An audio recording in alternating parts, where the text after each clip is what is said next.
Hello दोस्तों, नमस्ते। कैसे हैं आप लोग? आशा करता हूं कि अच्छे होंगे। तो चलिए, आज हम बात करेंगे उत्तर प्रदेश पुलिस वैकेंसी जो 2023 में आ रही है। इसमें हम आज डिस्कस करेंगे जेल वार्डन फायरमैन का जो पेपर हुआ था 19/12/2020 को द्वितीय पाली में। और इसमें आप देखेंगे इसका जो जीएस का पेपर था ये कितना टफ था। और जब आप इस प्रकार से अध्ययन करेंगे तो निश्चित ही आप उत्तर प्रदेश पुलिस 2023 के वैकेंसी में सफलता पाएंगे। तो चलिए उन प्रश्नों को हम देखते हैं। और जहाँ भी गलती होती है, यदि कोई मेरे द्वारा समझाने से, तो आप कमेंट कर सकते हैं, जिसके द्वारा अगले वीडियो से वो गलती सुधार की जा सके। तो चलिए फिर देखते हैं प्रश्नों को। सबसे पहला प्रश्न है, हमने जीएस के प्रश्नों को लिया है। 1 से 37 तक के प्रश्न जो थे वो हिंदी में थे और 38 से शुरू होता है जीएस का, तो हमने जीएस का सेक्शन लिया है। तो चलिए स्टार्ट करते हैं। तो पहला प्रश्न है यहाँ पे कि डॉक्टर के पर्चे पर प्रतीक आरएक्स सामान्यतः क्या दर्शाता है। तो जो डॉक्टर के पर्चे पर ये प्रतीक होता है आरएक्स, ये पूछा गया है कि ये क्या दर्शाता है।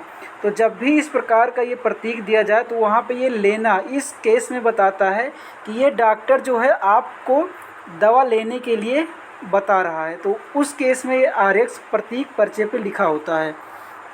और अगला प्रश्न है हमारा 39 नंबर कि निम्नलिखित में से कौन सा विकल्प भारत में रबी के फसल का उदाहरण नहीं है। तो यहाँ सबसे इम्पॉर्टेंट ये है, आपको देखना है, पूछा है कि नहीं है। तो आप जानते हैं कि जो रबी की फसलें होती है वो सरसों भी होती है, और सरसों के साथ आप गेहूँ भी देखते हो कि गेहूँ भी बोया जाता है, और गेहूँ के साथ ये जौ भी बोया जाता है। लेकिन यहाँ पे जो कोहड़ा शब्द है इसका कोई भी यूज नहीं है। इसको हम नकदी फसल या फिर मौसमी फसल के अंतर्गत रखते हैं। अगले प्रश्न पे चलते हैं। हमारा अगला प्रश्न है कि 1831 में board of revenue Uttar Pradesh की स्थापना कहाँ की गई थी। पूछा गया है कि 1831 में board of revenue Uttar Pradesh की स्थापना कहाँ की गई थी। तो इसका जो सही जवाब था ऑप्शन नंबर बी, इलाहाबाद में इसकी स्थापना की गई थी। अगला प्रश्न है कि मैक्सिको की मुद्रा क्या है। तो यहाँ पे अगर हम सही जवाब की बात करें तो मैक्सिको की जो मुद्रा थी वो थी पेसो। बाकी अब आपको ये सवाल यहीं ख़त्म नहीं हो जाता, आपको चारों ऑप्शनों के बारे में पता होना चाहिए। जैसे और देश की हम बात करें कि पेसो और कहाँ कहाँ चलती है, तो इसके बाद हम बात करिए अर्जेंटीना में भी चलती है, कोलंबिया में चलती है, उरुग्वे, चिली, क्यूबा, यहाँ सब जो है पेसो चलती है। इसके अलावा रुपया की बात करें तो इसकी ट्रिक है, मामा श्री ने भाई से पाकिस्तान मांगा। जैसे मालदीव हो जाता है, मॉरिशस हो जाता है, और भारत में चलती है, पाकिस्तान में चलती है, श्रीलंका में चलती है, यहाँ जो है रुपया चलता है। बाकी दिनार की बात करें तो ये कहाँ कहाँ चलता है, इसकी ट्रिक है, डॉन की मौसी बहरी राख है, सबसे सिया कबीरा बो गया, कुएं में आलू बिया। बात करें यहाँ पे जॉर्डन हो गया, मैसेडोनिया हो गया, इराक हो गया। कई बार पूछा गया है आपसे कि इराक कहाँ की मुद्रा है, तो इराक की मुद्रा क्या है, तो वहाँ पे आप दिनार सही है। बाकी डॉलर की आप देखेंगे तो सिंगापुर, न्यूजीलैंड, ऑस्ट्रेलिया, अमेरिका, यहाँ से क्या चलता है, डॉलर चलता है। आगे चलते हैं। 42वां नंबर प्रश्न है हमारा कि सितंबर 2019 में भारत के निम्नलिखित किस राज्य ने मालदीव के साथ समझौता ज्ञापन एमओयू पर हस्ताक्षर किया ताकि द्वीपीय देश में कैंसर केयर सुदृढ़ हो सके। तो इसका जो राइट आंसर है वो हो जाता है, क्या हो जाता है, केरला के साथ किया था। किसके साथ किया था, केरला के साथ। आगे चलते हैं, ये करंट का सवाल था उस समय, तो इसका राइट आंसर था केरला। आगे चलते हैं। अगला प्रश्न है कि जीएसटी के तहत सामानों को व्यवस्थित तरीके से वर्गीकृत करने के लिए किस कोड का उपयोग किया जाता है। तो जीएसटी के तहत सामानों को वर्गीकृत करने के लिए HSN कोड का प्रयोग किया जाता है। HSN कोड 2 अंक, 4 अंक, 6 अंक या 8 अंक का भी हो सकता है। HSN कोड की हम बात करें तो यह केवल माल पर लागू होता है। HSN कोड किस पे लागू होता है, माल पे लागू होता है। बाकी सैक कोड की बात करें तो यह जो है भारत में प्रदान की जाने वाली सभी सेवाओं के लिए लागू होता है। तो सैक कोड जो होता है आप याद रखना, ये जो है सेवाओं के लिए लागू होता है, जबकि HSN कोड जो है ये माल पर लागू होता है। अगला प्रश्न है कि पड्डाकल स्मारक जो भारत के स्थापत्य रूपों के लिए प्रसिद्ध है, भारत के निम्नलिखित में से किस राज्य में स्थित है? तो अगर पड्डाकल स्मारक की हम बात करें तो ये भारत के कर्नाटक राज्य में स्थित है।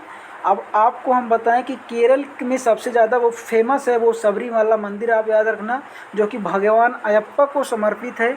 इसके अलावा तमिलनाडु में जो सबसे प्रसिद्ध है वो मदुरई में मीनाक्षी मंदिर प्रसिद्ध है। इसके साथ साथ ये भी आंसर आपको जानना चाहिए। बाकी इसका right answer option number C Karnataka है। आगे चलते हैं कि भारत सरकार का अधिकृत अपीडा कृषि क्षेत्र के निम्नलिखित में किस पक्ष से संबंधित है? तो ये अपीडा जो है प्रसंस्कृत खाद्य उत्पादों का निर्यात के लिए प्रसिद्ध है। इसका जो राइट आंसर था ऑप्शन नंबर सी।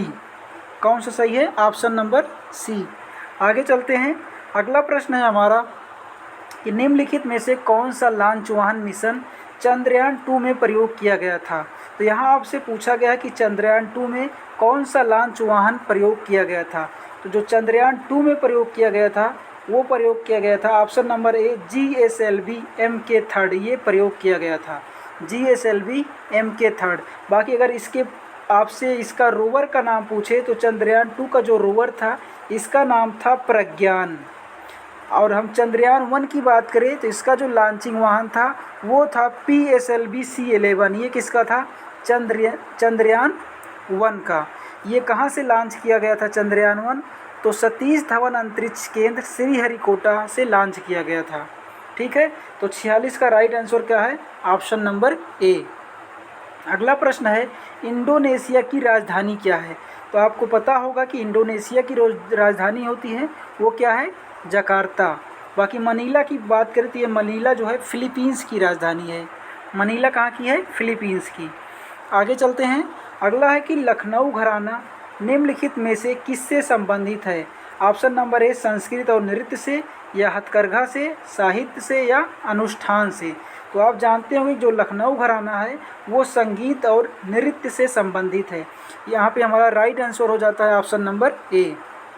अगला प्रश्न है 49 नंबर क्वेश्चन कि केंद्रीय गुप्तचर प्रशिक्षण स्कूल कहाँ स्थित है? तो केंद्रीय गुप्तचर जो प्रशिक्षण स्कूल है ये कहाँ पर स्थित है? आप इसका सही जवाब है कोलकाता में स्थित है।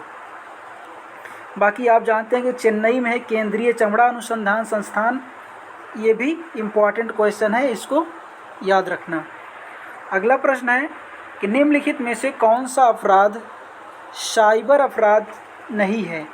पोर्नोग्राफी, अश्लील मेल भेजना, या सोशल नेटवर्क को विकृत करना, या फिर हैकिंग, या फिर बिना अनुमति के कॉपीराइट सामग्री कॉपी करना। तो यह भी एक साइबर अपराध है और ऑप्शन नंबर बी भी साइबर अपराध है। हैकिंग भी एक तरह का साइबर अपराध है, लेकिन यहाँ पे ऑप्शन नंबर डी जो कि कह रहा है कि बिना अनुमति के कॉपीराइट सामग्री कॉपी करना ये जो है साइबर अपराध नहीं है। यहाँ पे हमारा राइट आंसर है ऑप्शन नंबर डी। आगे चलते हैं। आगे है कि भारत का वो कौन सा जिला था जहाँ व्यावसायिक वानिकी के विरुद्ध चिपको आंदोलन शुरू हुआ था? तो यहाँ से आपसे चिपको आंदोलन के बारे में पूछा गया है। अगर हम चिपको आंदोलन की बात करें तो चिपको आंदोलन पहली बार उत्तर प्रदेश में शुरू किया गया था। कहाँ किया गया था? पहली बार उत्तर प्रदेश में शुरू किया गया था। चिपको आंदोलन भारत में वन संरक्षण आंदोलन था। किससे संबंधित है? वन संरक्षण आंदोलन से। यह उत्तराखंड के गढ़वाल क्षेत्र के चमोली जिले, किस जिले में है? उत्तराखंड के चमोली जिले के रैनी गांव में 1973 से शुरू हुआ था। आगे चलते हैं। अगला है हमारा कि आरपीएफ का सबसे उपयुक्त पूर्ण रूप कौन सा है? Railway police force, reserve police force, या रेलवे प्रोटेक्शन फोर्स, या रीजनल प्रोटेक्शन फोर्स। तो इसका जो राइट आंसर है आरपीएफ का फुल फॉर्म है रेलवे प्रोटेक्शन फोर्स। इसका सही जवाब है रेलवे प्रोटेक्शन फोर्स। आगे चलते हैं। अगला प्रश्न है हमारा कि ओडिशा में प्रसिद्ध सूर्य मंदिर का निर्माण कराने वाले शासक निम्नलिखित राजवंशों में किससे संबंधित थे? चोल वंश, पल्लव वंश, या कदम राजवंश, या फिर गंग वंश। तो इसकी हम बात करें, जो उड़ीसा में सूर्य मंदिर है, जिसे आप कोणार्क सूर्य मंदिर कहते हैं, इसको किसने बनवाया था? राजा नरसिंह देव ने। राजा नरसिंह देव प्रथम ने बनवाया था, जो कि गंग वंश से संबंधित है। किस वंश से? गंग वंश से संबंधित हैं। इन्होंने इसको 13वीं सदी में बनवाया था। बाकी आप बात करें कि सूर्य मंदिर, जो कोणार्क सूर्य मंदिर उड़ीसा है, किस नोट पर अंकित है? तो 10 रुपये के नोट पर इसका चिन्ह बना हुआ है। आगे चलते हैं। आगे है कि हमारा निम्नलिखित में से कौन सा रोग बैक्टीरिया के कारण होता है? बैक्टीरिया के कारण होने वाला यहाँ से आपसे रोग पूछा गया है। तो इन्फ्लुएंजा, निमोनिया, चेचक या फिर जुकाम। इन्फ्लुएंजा की बात करोगे, ये किससे होने वाला? वायरस से। चेचक भी वायरस से। बाकी जुकाम भी किससे होता है? वायरस जनित रोग है। बाकी निमोनिया की यहाँ से हम बात करते तो ये बैक्टीरिया से होने वाला रोग है। तो ऑप्शन नंबर कौन सा सही है? Option number B. आगे चलते हैं कि निम्नलिखित में से कौन सा विकल्प राजस्थान में स्थित राष्ट्रीय उद्यान और वन्य जीव अभ्यारण्य के संबंध में गलत है? तो केवला देव भी राजस्थान में है, रणथंभौर भी राजस्थान में है, सरिस्का भी राजस्थान में है, लेकिन सह्याद्री टाइगर रिजर्व जो है ये राजस्थान के अंतर्गत नहीं है। तो हमारा ऑप्शन नंबर डी यहाँ पे सही हो जाता है। अगला प्रश्न है, डोलू कुनीथा भारत के किस राज्य का लोक नृत्य है? डोलू कुनीथा भारत के किस राज्य का नृत्य है? तो हम बात करें, जो डोलू कुनीथा है ये कर्नाटक राज्य का जो है लोक नृत्य है। ये लोकप्रिय ढोल नृत्य है। किस प्रकार का नृत्य है? ढोल नृत्य से यहाँ पे ये संबंधित है। आगे चलते हैं। आगे है कि पाकिस्तान के लरकाना ज़िले में सिंधु नदी के तट पर स्थित सिंधु घाटी सभ्यता का एक प्रमुख शहर इनमें से कौन सा है? जो कि पाकिस्तान के लरकाना ज़िले में है और सिंधु नदी के किनारे है। तो वो कौन सा है? मोहनजोदड़ो। मोहनजोदड़ो की बात करोगे तो ये पाकिस्तान के लरकाना ज़िले में है और सिंधु नदी के किनारे है। बाकी हड़प्पा की बात करोगे तो हड़प्पा जो है ये रावी नदी के किनारे है।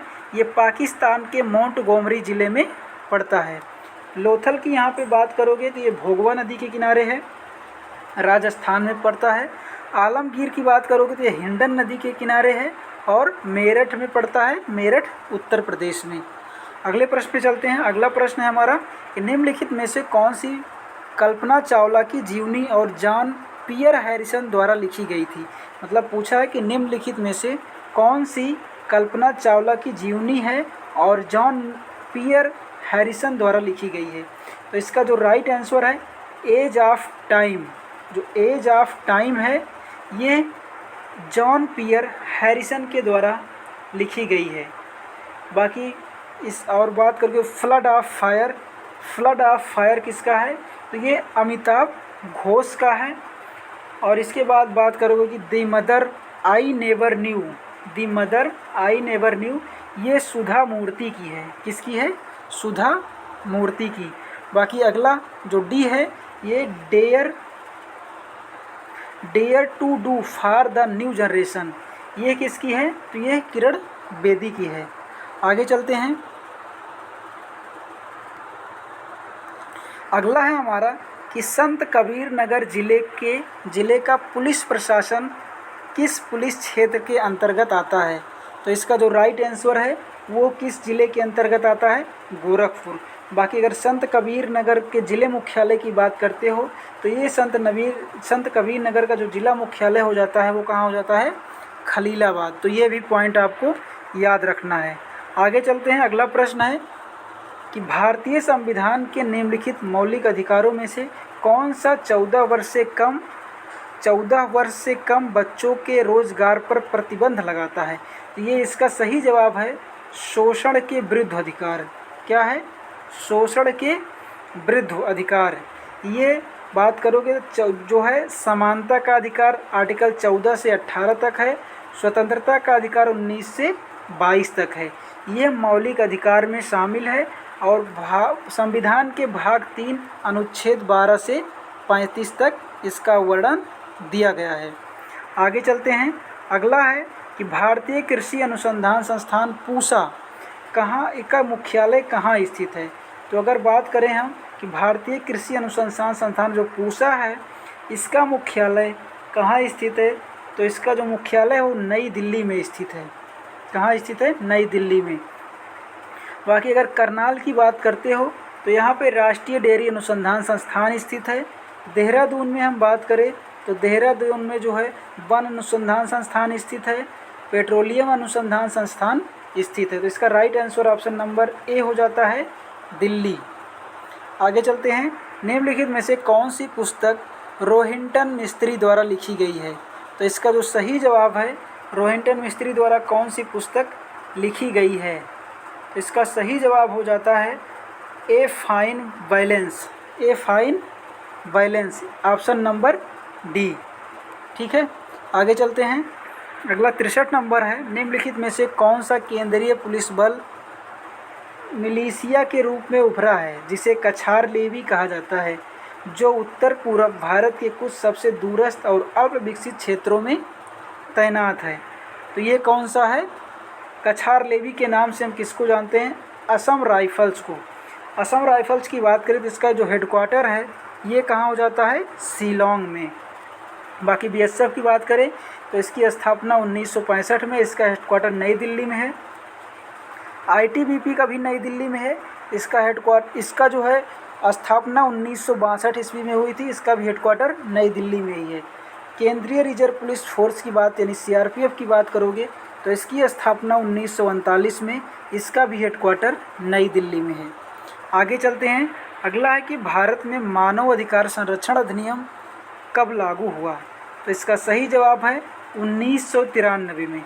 भारत में मानव अधिकार संरक्षण जो अधिनियम है ये 1993 में लागू हुआ था।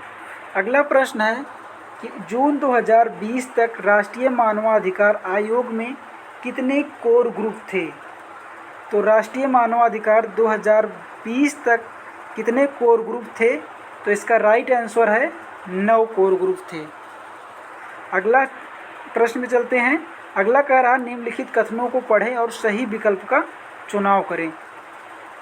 कच्छ का ग्रेट रण भारत के थार रेगिस्तान में एक नमकीन दल है जिसे 2 भागों में विभाजित किया गया है, जिसे कच्छ का ग्रेट रण और लिटिल रण ऑफ कच्छ के नाम से जाना जाता है। अगला है कि भारतीय घुड़खर की प्रमुख आबादी कच्छ के छोटे रण में है और इस क्षेत्र को घुड़खर अभ्यारण्य घोषित किया गया, जिसका क्षेत्रफल लगभग 4953.70 वर्ग किलोमीटर है। तो यहाँ पे दोनों ऑप्शन सही हैं, इसका आंसर हो जाता है दोनों सही है। अगले प्रश्न पे चलते हैं कि पादप वायरस टीएमबी का पूर्ण रूप क्या है? जो पादप वायरस है टीएमबी, इसका आपको पूर्ण रूप बताना है।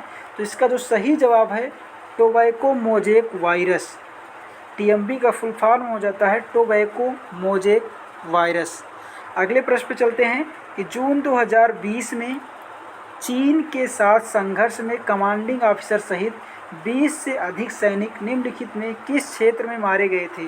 तो ये चर्चा बड़ा ही मुद्दे का था, जो कि गलवान घाटी का था। कहाँ का था?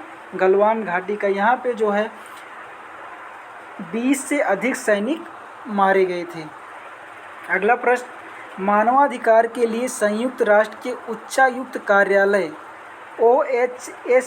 OHCHR में आर्थिक, सामाजिक और सांस्कृतिक अधिकारों की समिति में कितने सदस्य थे? तो यहाँ से पूछा गया है आपसे कि यहाँ पे कितने सदस्य थे। यहाँ पे हम बात करें तो इसका जो सही जवाब है वो क्या हो जाता है कि यहाँ पे 18 सदस्य इस समिति में थे। अगला प्रश्न है कि राजस्व आयोग या board of revenue Uttar Pradesh में कितने सदस्य हैं? यहाँ पे कितने सदस्य आपसे पूछा गया कि इसमें कितने सदस्य हैं। तो इसमें हम बात करते हैं कि इस पे 10 सदस्य होते हैं, जो कि प्रशासनिक पक्ष से 1 अध्यक्ष प्लस 2 सदस्य व न्यायिक पक्ष से 7। तो इस प्रकार से यहाँ पे हो जाते हैं 1 प्लस 2 और प्लस 7। तो ये टोटल मिलके यहाँ पे 10 सदस्य होते हैं। अगला है कि भारतीय संविधान के आर्टिकल 326 के अनुसार हर राज्य की विधानसभा और विधान परिषद के चुनाव वयस्क मताधिकार के आधार पर होंगे। वयस्क मताधिकार से तात्पर्य है कि प्रत्येक भारतीय नागरिक की उम्र चुनाव में भाग लेने के लिए कितने वर्ष से कम ना होनी चाहिए? तो इसका जो सही जवाब है 18 वर्ष। कितने वर्ष? 18 वर्ष। अगला है कि म्यांमार में भारत का दूतावास निम्नलिखित में से किस स्थान पर है?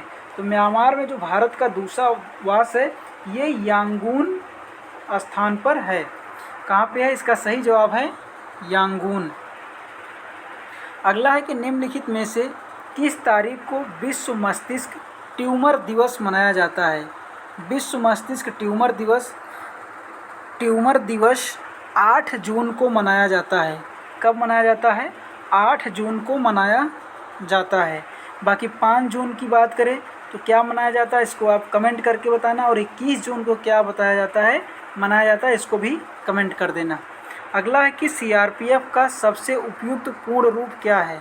सीआरपीएफ का सबसे उपयुक्त जो पूर्ण रूप है वो क्या है? ये पूछा गया है कि चेन्नई रेलवे पुलिस फोर्स, या फिर चेन्नई रेलवे प्रोटेक्शन फोर्स, या सेंट्रल रिजर्व पुलिस फोर्स, या सेंट्रल रिजर्व प्रोटेक्शन फोर्स। तो सीआरपीएफ का फुल फॉर्म है central reserve police force. Option number C यहाँ पे राइट आंसर है। अगला चलते हैं आगे। अगला प्रश्न है हमारा कि निम्नलिखित में से किस देश ने सितंबर 2020 में रॉयल ऑस्ट्रेलियाई नौसेना के साथ पैसेज एक्सरसाइज किया था? तो यहाँ पे आपको बताना है कि जो पैसेज एक्सरसाइज है ऑस्ट्रेलिया ने किसके साथ किया था? तो इसका जो राइट आंसर है भारत के साथ। किसके साथ? भारत के साथ। तो इस प्रकार से ये पूरे 38 प्रश्न थे जीएस के, जिसको आप देख सकते हैं किस लेवल का प्रश्न यहाँ पे पूछा गया था। और इसी लेवल को आपकी तैयारी करनी है जिससे कि सफलता आपको मिले। धन्यवाद। सेशन कैसे लगा ज़रूर बताएं।